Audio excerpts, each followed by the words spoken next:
السلام علیکم، میرا نام مہرین عباس ہے اور میں پاک کورین نیوٹریشن سینٹر میں بطور ماسٹر ٹرینر اپنی خدمات سر انجام دے رہی ہوں.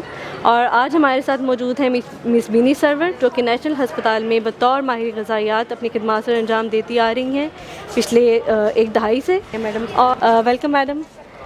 میں آپ سے پوچھنا چاہوں گی ایکچولی کہ جس طرح سے اب سردیاں آ رہی ہیں، موسم بدل رہا ہے، تو اس بدلتے موسم کے ساتھ آپ کو پتہ ہے ہمارے لوگوں کے، ہماری جو جنرل ہماری پبلک ہے، ان کی لائف اسٹائل میں بھی بہت ساری چینجز آ جاتی ہیں. بالکل. جیسے ان کا سونے اٹھنے کا ٹائم جو ہے، وقت جو ہے وہ بدل جاتا ہے، ان کی کھانے پینے کی روٹینز بدل جاتی ہیں، اور کھانے پینے میں بھی اگر آپ دیکھیں کہ بہت ساری چیزیں ایسی ہیں جو کہ وہ کھانا بالکل چھوڑ دیتے ہیں. ٹھیک ہے. اور نئی طرح کے کھانے اور غذائیات جو ہیں وہ ان کے روٹین میں شامل ہو جاتی ہیں.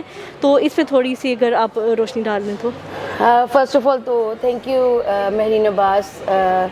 آپ سے بہت پرانا تعلق بھی ہے اور ہم بہت دیر سے اس شہر میں اپنی خدمات ماہر غذائیت طور پہ دے رہے ہیں. تو مجھے بہت اچھا لگا کہ آج میں آپ کے ساتھ بیٹھی ہوں اور ہم ایک کسی ایسے ٹاپک پہ بات کر رہے ہیں جو کہ ہماری جنرل پبلک کے لیے بہت ضروری ہے. جیسے آپ نے سوال کیا کہ جیسے کہ سردیاں آتی ہیں تو جو لوگ ہیں وہ بہت فرق لائف سٹائل کی طرف جانے لگ جاتے ہیں. اس میں آپ بالکل سچ کہہ رہی ہیں. اور میرے تمام مریضوں میں نے ایک بات بہت یہ نوٹس کی ہے کہ سردیاں آتی ہیں انہیں لگتا ہے کہ ہمیں بہت کچھ کھانا ہے. اور آپ کو پتہ ہی ہوگا کہ جیسے ہمارے سردیوں کے لوازمات ہیں جس میں گاجر کے حلوے اور ساگ، مکھن، بے تحاشا مکھن کے ساتھ، اور اس طرح مکئی کی روٹی اور میوہ جات، یہ سب ہماری خوراک کا ایسا حصہ ہو جاتے ہیں جیسے کہ ہم عام کھانا کھاتے ہیں. میں اپنے تمام مریضوں کو یہی سمجھاتی ہوں ہمیشہ کہ اگر آپ کی سردیاں آ رہی ہیں تو کیا آپ سردیوں کے حساب سے چل رہے ہیں؟ کیونکہ میرے خیال میں ہم سب تو گھڑی کے حساب سے چلتے ہیں. وقت کی جیسے جیسے سوئیاں چلتی ہیں ویسے ویسے ہم چل رہے ہوتے ہیں. تو پر ہم میں سے کبھی ہم نے یہ نہیں دیکھا کہ جب سورج نکل رہا ہے یا ڈھل رہا ہے تو ہم اپنے کاموں کو روک دیں.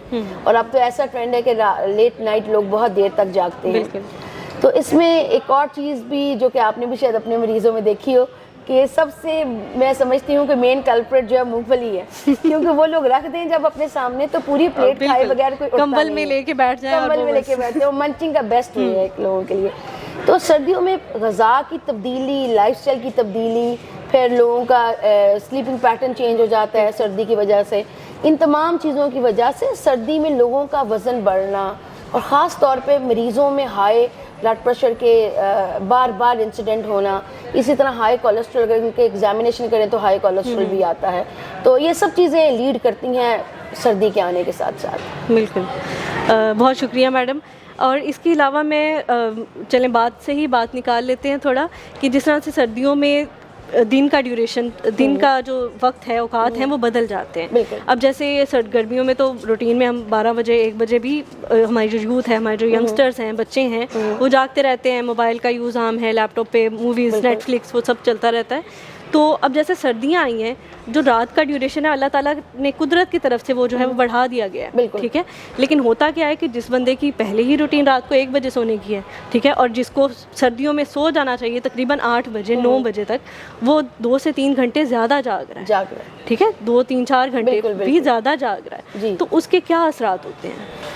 دیکھیں، مثبت یا منفی جو بھی اثرات آپ کہہ لیں کہ مثبت اور منفی تو بہت سارے اثرات ہیں. اور میرے خیال میں آپ کے ناظرین کو بھی بتانا چاہوں گی کہ رات کو ایک عورت کے لیے 8 گھنٹے کی نیند اور ایک مرد کے لیے 6 گھنٹے کی نیند جو ہے وہ ضروری ہے. کیونکہ اتنی نیند کے بغیر اگر آپ اتنا بھی نہیں سوئیں گے تو آپ کا پورا ہیموسٹیسس اور آپ کا پورا جو ہیلتھ کا سٹیٹس ہے وہ خراب ہو سکتا ہے. بٹ اس میں ایک اور بہت ضروری چیز ہے مہرین، میں آپ کو بتانا چاہوں گی کہ آپ نے بھی ذکر کیا کہ لوگ یوزلی 2 گھنٹے اوپر سوتے ہیں. بٹ میرے مریضوں میں یہ حساب کتاب ہے کہ میں پیشنٹ سے پوچھتی ہوں تو کہ آپ کب سوتے ہیں، تو کہتے ہیں میڈم ہم تو پوری رات ہی نہیں سوتے، ہم تو فجر کے بعد سوتے ہیں. یہ ٹرینڈ ہے ہمارے جوان بچوں میں. اور پھر ایک اور اس کے ساتھ ساتھ ٹرینڈ آپ نوٹس کرتی ہوں گی اپنے پیشنٹس میں بھی کہ میرے خیال میں آپ کے جو ویورز ہیں وہ اس ٹائم پہ بہت اس سے شاید سن کے بہت ہنسے بھی اور ان کو خیال آئے کہ شاید یہ ہم سب کر رہے ہیں. کیونکہ آج کل بچے کیا کرتے ہیں کہ کھانا بھی بیڈ پہ کھاتے ہیں، سوتے بھی بیڈ پہ، ہم پڑھتے بھی بیڈ پہ ہیں، لیپ ٹاپ بھی بیڈ پہ یوز کرتے ہیں. اور اس کا رزلٹ یہ ہے کہ کوئی ایکٹیویٹی نہیں ہے اور سونا اتنا خراب ہے. اور پھر جتنی دیر جیسے ٹائم آپ کا اسپینڈ کرتے ہیں اور آپ لیٹ نائٹ ہوتے جاتے ہیں آپ کو کریونگز ہوتی ہیں. اور آپ نے نوٹس کیا ہوگا زیادہ تر جو پیشنٹس ہیں وہ شکایت کرتے ہیں کہ ہمیں رات کو بھوک نہیں برداشت ہوتی, ہم we want to eat something. اور پھر آپ دیکھیں یہ ونٹر سیزن ہے اور سب کھانا چاہتے ہیں, نٹس, مونگ پھلی, کاجو, پستہ. اور پھر بینگ ڈائٹیشین جب ہم ان کو بتاتے ہیں کہ آپ 12 مونگ پھلی کے دانے اور 7 کاجو لے سکتے ہیں, 10 بادام کی 7 بادام کے ساتھ, یعنی ایک متبادل کے طور پہ, تو پیشنٹ تو توبہ کرنے لگ جاتے ہیں. وہ کہتے ہیں کہ 7 کاجو سے تو شاید ہماری داڑھ بھی نہیں گلی ہونی. بالکل, یہ بہت ایک ڈفرینٹ ٹرینڈ ہے. میں یہ سمجھتی ہوں کہ ہمارے تمام جتنے بھی ہمارے سننے والے ویورز ہیں جو ہمیں دیکھ بھی رہے ہیں, آپ کو بھی سنتے ہیں, وہ اس چیز کو سمجھیں کہ ہمیں سردیوں کے آنے کے ساتھ صرف 100 یا 200 کیلوریز کا ہمیں اضافہ چاہیے. اس کے لیے ایسا نہیں ہو سکتا کہ ہم پوری کٹوری بھر کے گاجر کے حلوے اور اس طرح کی چیزیں کھا لیں. تو یہ بہت امپورٹنٹ ہے. میں بہت اس پہ میں خوش ہوں کہ آپ جیسے آنے والے ہمارے ابھرتے ہوئے ستارے جو ہیں وہ لوگوں کی خدمت کے لیے اور ان کی کمیونٹی میسج کے لیے کام کر رہے ہیں. بالکل, تھینک یو. بالکل صحیح کہا میم نے کہ پورشن سائز ایٹ لیسٹ جو ہے وہ اس کو کنسیڈر کیا جائے. تھینک یو سو مچ میم کہ جو بھی آپ کھا رہے ہیں, اوبویسلی آپ سردیوں کی جو ہمارے غذائیں ہیں وہ تھوڑی مختلف ہوتی ہیں, گاجر کے حلوے ہو گئے, ساگ ہو گیا, نٹس ہو گئے, تو بس خیال اس چیز کا رکھیں کہ اس کی مقدار جو ہے وہ آپ کی جسم کی ریکوائرمنٹ کے حساب سے ہو. ٹھیک ہے, وہ اضافی نہ چلا جائے. وہ اضافی ہوگا تو آپ کے لیے نقصان دہ ہوگا. شکریہ بہت. Thank you.